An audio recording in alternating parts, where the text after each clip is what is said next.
సుప్రీమే సవాల్. గ్రేటర్ ఎన్నికల పోలింగ్ ను ఆపే కుట్ర జరుగుతోందా? అందుకు అరాచక శక్తులు స్కెచ్ వేస్తున్నాయా? దీనిపై అధికార పార్టీ ఏం చెబుతోంది? విపక్షాల వాదన ఏంటి? హైదరాబాద్ లో మత విద్వేషాలు రెచ్చగొట్టే కుట్ర.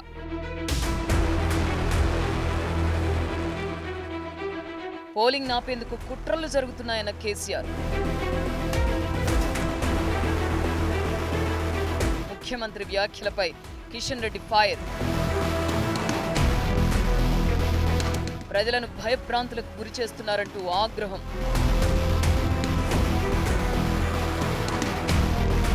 అయితే హైదరాబాద్ లేకపోతే కరీంనగర్, వరంగల్, ఖమ్మంలో అల్లర్లు సృష్టించాలని అరాచక శక్తులు ప్లాన్ చేస్తున్నాయని సీఎం కేసీఆర్ బాంబు పేల్చారు. జిల్లాల్లో అల్లర్లు సృష్టించి హైదరాబాద్లో రచ్చ చేయాలని అసాంఘిక శక్తులు స్కెచ్ వేస్తున్నట్టు తమ దగ్గర పక్కా సమాచారం ఉందన్నారు సీఎం. గ్రేటర్ పోలింగ్ ను ఆపే కుట్ర జరుగుతుందన్నారు. ఓట్ల కోసం ఉద్రేకాలు రెచ్చగొట్టే నేతలు ఏ పార్టీ వారైనా వదలొద్దని పోలీసులను ఆదేశించారు. సీఎం కేసీఆర్ ప్రకటనను కేంద్ర మంత్రి కిషన్ రెడ్డి ఖండించారు. ప్రజలను భయభ్రాంతులకు గురిచేసి ఓటు వేయకుండా ఉండేందుకు కుట్రలు చేస్తున్నారని ధ్వజమెత్తారు. ప్రజలు స్వేచ్ఛగా ఓటేయకుండా ఉండేందుకు ప్లాన్ చేస్తున్నారన్నారు. డాక్టర్ బాబాసాహెబ్ అంబేద్కర్ ప్రజాస్వామ్య వ్యవస్థకే పెద్దపీట వేశారు. దానికి మాత్రమే భారతదేశంలో అవకాశం ఉంది. కానీ మనకు జిహెచ్ఎంసీఓ లేక దుబ్బాక ఎలక్షన్స్ దృష్టిలో పెట్టుకొని అక్కడ కూడా నేను, నా కుటుంబము, నేను, మా పార్టీ అనే విధంగా ముఖ్యమంత్రి గారు ప్రజలను భయపెట్టించేటువంటి ప్రయత్నం చేస్తాం. ఎన్నికల్లో పోలింగ్ శాతాన్ని తగ్గించేటువంటి కుట్ర చేస్తా ఉన్నాం. శాంతి భద్రతల సమస్య పేరిట ప్రభుత్వం గ్రేటర్ ఎన్నికలను వాయిదా వేయాలని చూస్తోందని బీజేపీ తెలంగాణ రాష్ట్ర అధ్యక్షుడు బండి సంజయ్ ఆరోపించారు. దుబ్బాక ఉప ఎన్నికకు ముందు కూడా శాంతి భద్రత సమస్య అంటూ హడావుడి చేశారని విమర్శించారు.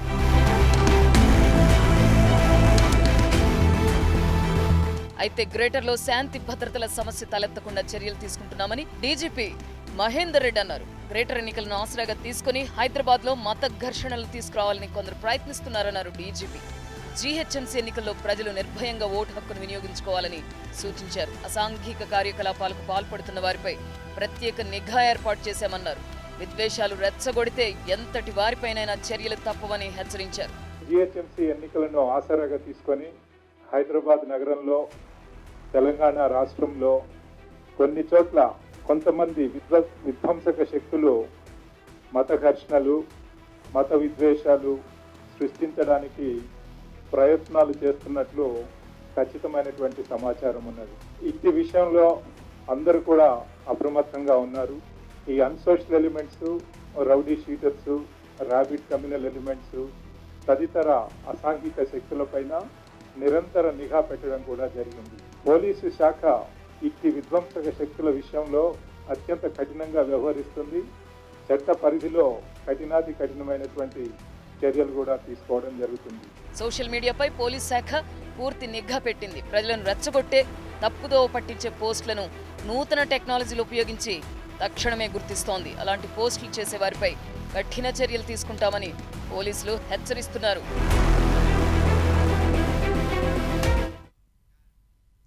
గ్రేటర్ ఎన్నికల్లో చిత్ర విచిత్రాలు జరుగుతున్నాయి. సిద్ధాంతాలను హుస్సేన్ సాగర్కు వదిలేసి ట్యాంక్ బండ్ సాక్షిగా రాద్ధాంతాలు చేస్తున్నాయి పార్టీలు. పుట్టుకతోనే సిద్ధాంత వైరుధ్యం ఉన్న ఓ పార్టీ ప్రత్యర్థి పార్టీ నేతను నెత్తిరెత్తుకుంటే మరో పార్టీ మిత్రపక్షంపైనే కత్తులు దూస్తోంది. ఇంతకు ఈ అందర్ బాహర్ ఫైట్ వెనుక మతలబేంటి? డిఫరెంట్ గా సాగుతోన్న బల్దియా వార్. పాలిటిక్స్ లో కొత్త ట్రిక్స్. కాంగ్రెస్ నేతను నెత్తికెత్తుకున్న బీజేపీ. పివి నరసింహారావు గారు అయోధ్య విషయంలో ఒక స్ఫూర్తిదాయకమైన పాత్ర పోషించారు కాబట్టి మిత్రులైన టీఆర్ఎస్, ఎంఐఎం మధ్య ముదిరిన మాటల యుద్ధం. अरे अगर हम नहीं होते तो फिर ऐवान असेंबली में हमारे ऊपर आवाज उठाने वाला नहीं होता. ఒక పిచ్చాయనేమో సమాధులు గులుస్తా అంటాడు, ఇంకో పిచ్చాయనేమో ప్రజలను రాంగ్ రూట్లో బండ్లు నడపమని రెచ్చగొడతా ఉన్నాడు. ఇలాంటి పిచ్చి పిచ్చి మాటలు ఎన్నికల సందర్భంగా రెచ్చగొట్టే మాటలు మాట్లాడి మహానగర ఎన్నికల ప్రచారం మహరంజుగా సాగుతోంది. పార్టీల నేతలు సరికొత్త డైలాగులతో సవాళ్లు ప్రతి సవాళ్లు విసురుకుంటున్నారు. జెండాలు పార్టీవే కానీ ఎజెండాలే మారుతున్నాయి. పోలింగ్కు సమయం దగ్గర పడుతున్న కొద్దీ నేతలు సిద్ధాంతాలను వదిలేసి రాద్ధాంతం వైపే మొగ్గు చూపుతున్నారు.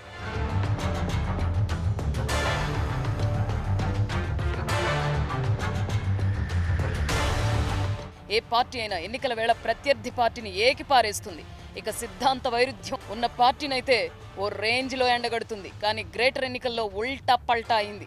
అక్బరుద్దీన్ కాంగ్రెస్ నేత మాజీ ప్రధాని పివి నరసింహరావు ఘాట్ను కూల్ చేయాలనడంపై ఆ పార్టీ నేతల కన్నా ఎక్కువగా బీజేపీ అధ్యక్షుడు బండి సంజయ్ రియాక్ట్ అయ్యారు. పివి ఎన్టీఆర్ ఘాట్ల జోలికొస్తే దారుస్సలాంను బద్దలు కొడతామన్నారు. అంతటితో ఆగకుండా పివి ఎన్టీఆర్ ఘాట్ల దగ్గరికి వెళ్లి నివాళులర్పించారు. ఆ ఘాట్ల దగ్గరే అక్బరుద్దీన్ పై ఘాటు వ్యాఖ్యలు చేశారు బండి సంజయ్. ఎన్టీ రామారావు గారు కాషాయ వస్త్రాలు వేసుకొని రాష్ట్రాన్ని పాలించే ప్రయత్నం చేసిన బట్టి దాన్ని వ్యతిరేకిస్తుంటున్నది. పివి నరసింహారావు గారు అయోధ్య విషయంలో ఒక స్ఫూర్తిదాయకమైన పాత్ర పోషించింది కాబట్టి వారి ఘాట్ను కూల్చని చెప్పి ఎంఐఎం పార్టీ చెప్పింది కావచ్చు. అటు ఇన్నాళ్లు దోస్తు మేరా దోస్త్ అంటూ కారుకు పతంగి కట్టుకొని తిరిగిన టీఆర్ఎస్ ఎంఐఎం గ్రేటర్ ప్రచారంలో కత్తులు దూసుకుంటున్నాయి. గ్రేటర్ నోటిఫికేషన్కు ముందు ఎంఐఎం మా దోస్త్ అని సాక్షాత్తు ముఖ్యమంత్రి ప్రకటించారు. కానీ పోలింగ్కు సమయం దగ్గర పడుతున్న కొద్దీ రెండు పార్టీల నేతలు మాటల తూటాలు పేలుస్తున్నారు. ఎంఐఎం తలుచుకుంటే టీఆర్ఎస్ ప్రభుత్వాన్ని గద్దెదించుతామని ఎంఐఎం ఎమ్మెల్యే ముంతాజ్ తీవ్ర వ్యాఖ్యలు చేశారు. అటు పివి ఎన్టీఆర్ ఘాట్లపై అక్బరుద్దీన్ చేసిన కామెంట్స్ పై కేటీఆర్ తీవ్రంగా స్పందించారు. అక్బరుద్దీన్ పిచ్చోళ్లా మాట్లాడుతున్నారంటూ ఫైర్ అయ్యారు. ఏమవుతుంది? తెల్లాళ్ళైతే వీడు వాడు కొట్టుకొస్తారు. ఇంకోడు ఉన్నాడు పిచ్చోడు, వాడేమంటాడు?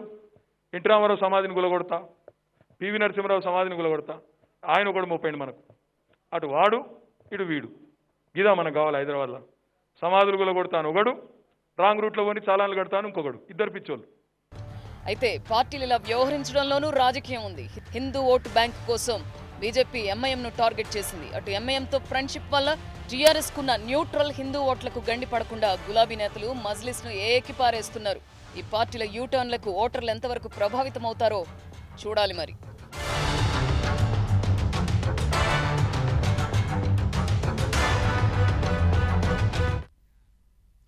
గ్రేటర్ పీఠాన్ని దక్కించుకోవటమే కాదు, అధిక మెజారిటీ సాధించాలన్న లక్ష్యంతో టీఆర్ఎస్ వ్యూహాలకు పదును పెడుతోంది. సర్వే రిపోర్ట్ల ఆధారంగానే అభ్యర్థులను ఎంపిక చేసిన కేసీఆర్ తాజా పరిస్థితులపై మరో నివేదికను తెప్పించుకుంటున్నారు. శనివారం నిర్వహించే బహిరంగ సభకు ముందే రెండో రిపోర్ట్ రానుంది. ఈ నివేదిక ఆధారంగానే బల్దియాలో వ్యూహాలు మార్చనున్నారు సీఎం కేసీఆర్. గ్రేటర్లో తాజా పరిస్థితులపై టీఆర్ఎస్ సర్వే. శనివారంలోగా సీఎంకు అందనున్న సెకండ్ రిపోర్ట్. ఆ నివేదిక ఆధారంగానే ప్రచార వ్యూహాలకు పదును.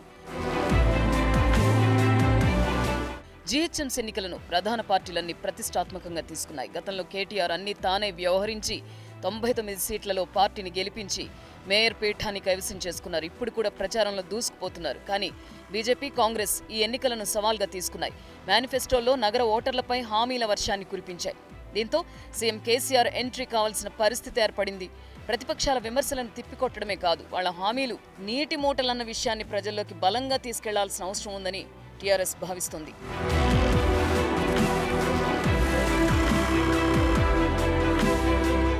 కాంగ్రెస్, బీజేపీకి చెక్ పెట్టడమే లక్ష్యంగా పావులు కదుపుతున్నారు సీఎం కేసీఆర్. ఆ పార్టీలకు పట్టున్న డివిజన్లపై ప్రత్యేకంగా ఫోకస్ చేశారు. గత 6 ఏళ్లలో చేసిన అభివృద్ధిని ప్రజలకు వివరిస్తూనే విపక్షాలను తిప్పికొట్టాలని ఆయా డివిజన్ల ఇన్ఛార్జీలకు సూచించారు కేసీఆర్. బడుగు, బలహీన వర్గాల వారికి, ఆర్థికంగా వెనుకబడిన వారిపై మేనిఫెస్టోలో వరాల జల్లు కురిపించిన ముఖ్యమంత్రి ఈ విషయాలను ప్రజల్లోకి తీసుకెళ్లాలని ఆదేశించారు.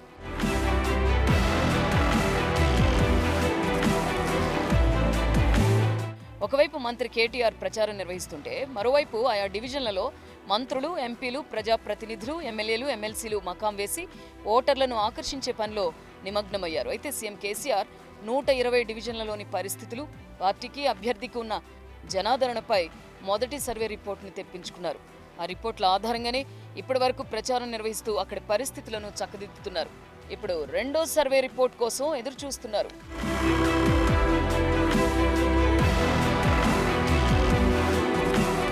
శనివారం ఎల్బీ స్టేడియంలో జరిగే భారీ బహిరంగ సభకు ముందుగానే రెండో సర్వే రిపోర్టులు సీఎం కేసీఆర్ చేతికి అందనున్నాయి. ఈ సర్వే రిపోర్టు ఆధారంగానే బహిరంగ సభలో సీఎం కేసీఆర్ కీలక ప్రకటనలు చేసే అవకాశం ఉందని, అవే అభ్యర్థుల గెలుపుకు బాటలు వేస్తాయని గులాబీ శ్రేణులు భావిస్తున్నాయి. మొదటి సర్వేలో టీఆర్ఎస్ పార్టీ అనుకూలంగా ఉన్నప్పటికీ రెండో సర్వే రిపోర్టును కూడా సీఎం కేసీఆర్ అత్యంత ప్రామాణికంగా తీసుకోబోతున్నారని సమాచారం.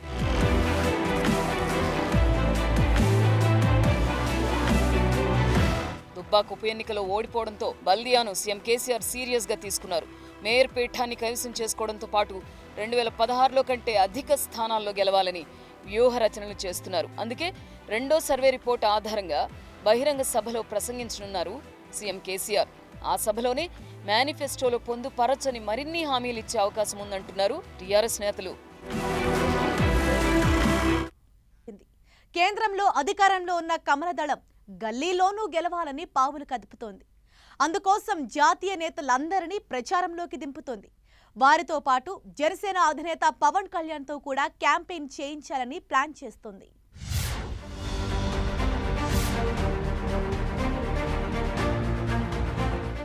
దుబ్బాక గెలుపుతో మంచి జోష్లో ఉన్న బీజేపీ గ్రేటర్లో వీలైనన్ని ఎక్కువ డివిజన్లలో గెలవాలని స్కెచ్ వేస్తుంది.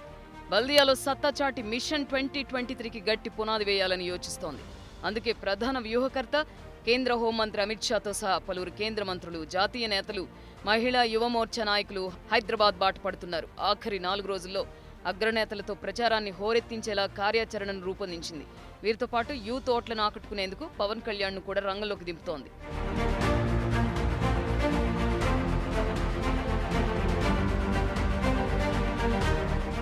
జనసేన అధినేత పవన్ కళ్యాణ్ జీహెచ్ఎంసీ ఎన్నికల ప్రచారంలో పాల్గొనే అవకాశం ఉంది. బుధవారం నడ్డాతో పవన్ సమావేశమయ్యారు. గ్రేటర్ క్యాంపెయిన్లో పాల్గొనాలని నడ్డా కోరడంతో జనసేనాని కాదనలేకపోయారట. ఇప్పటికే బీజేపీ కోసం తమ అభ్యర్థులతో నామినేషన్లను విత్డ్రా చేయించిన పవన్ కళ్యాణ్ ఇప్పుడు కమలం అభ్యర్థులను గెలిపించేందుకు ప్రచారంలో పాల్గొంటారని సమాచారం.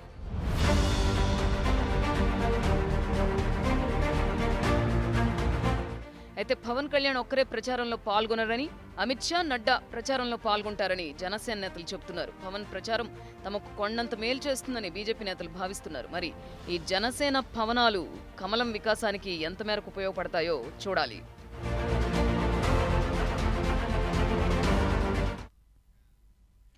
పక్కా ప్లాన్తో హైదరాబాద్ను అట్రాక్ట్ చేయాలన్న వ్యూహంతో బీజేపీ బల్దియా మేనిఫెస్టో విడుదల చేసింది.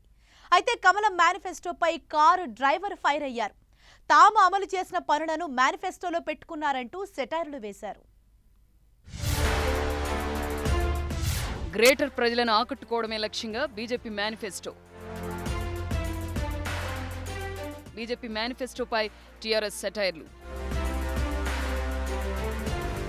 తాము అమలు చేసిన పథకాలను మేనిఫెస్టోలో చేర్చారన్న కేటీఆర్. కాపీ కొట్టడానికి కూడా తెలివి ఉండాలంటూ సెటైర్లు. బీజేపీ రిలీజ్ చేసిన మేనిఫెస్టోలో హైదరాబాద్కు నలువైపులా డంపింగ్ యార్డులు ఏర్పాటు చేస్తామని హామీ ఇచ్చింది. నగరంలో మహిళా పోలీస్ స్టేషన్లు, కిలోమీటర్ దూరానికి ఓ మహిళా టాయిలెట్ ఏర్పాటు చేస్తామని ప్రకటించింది.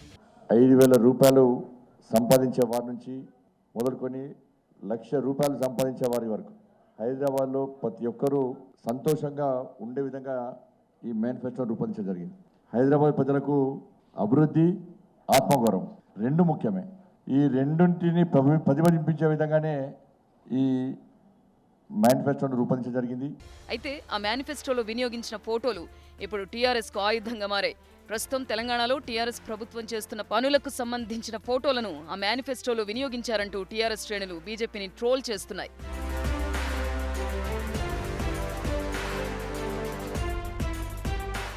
గ్రేటర్ హైదరాబాద్ మున్సిపల్ ఎన్నికల కోసం బీజేపీ రిలీజ్ చేసిన మేనిఫెస్టోపై ట్విట్టర్ వేదికగా సెటైర్లు వేశారు TRS working president KTR. BJP manifesto రాసిన వారిపై జోక్స్ పేల్చారు. ప్రియమైన బీజేపీ మేనిఫెస్టో రచయితలారా, టీఆర్ఎస్ చేసిన పనిని మీ బీజేపీ మేనిఫెస్టోలో చూపించారన్నారు.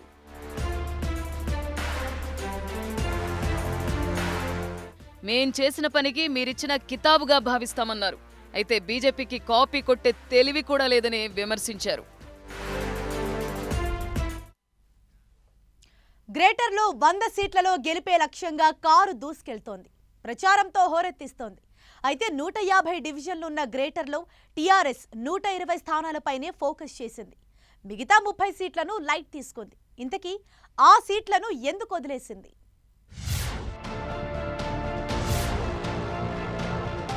నూట 20 సీట్లలో టీఆర్ఎస్ ముమ్మర ప్రచారం.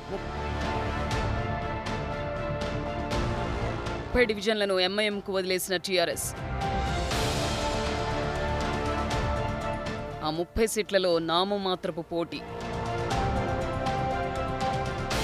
రెండోసారి మేయర్ పీఠం కైవసం చేసుకునేందుకు గులాబీ పార్టీ నేతలు సర్వశక్తులు ఒడ్డుతున్నారు. ప్రత్యేక ప్రణాళికతో ప్రచారాలు నిర్వహిస్తున్నారు. టీఆర్ఎస్ వర్కింగ్ ప్రెసిడెంట్ కేటీఆర్ ప్రచారంపై ఎంత దృష్టి సారించారో అంతే స్థాయిలో అసంతృప్తులపైన ఫోకస్ చేశారు. 100 సీట్లను గెలుచుకోవాలంటే ప్రతి కార్యకర్త అవసరమేనని కేటీఆర్ భావిస్తున్నారు. అందుకే అసంతృప్తులను బొజ్జగిస్తున్నారు. 150 డివిజన్లకు గాను 120 స్థానాల్లో ఇన్ఛార్జీలను నియమించి ప్రచారాన్ని స్పీడప్ చేశారు.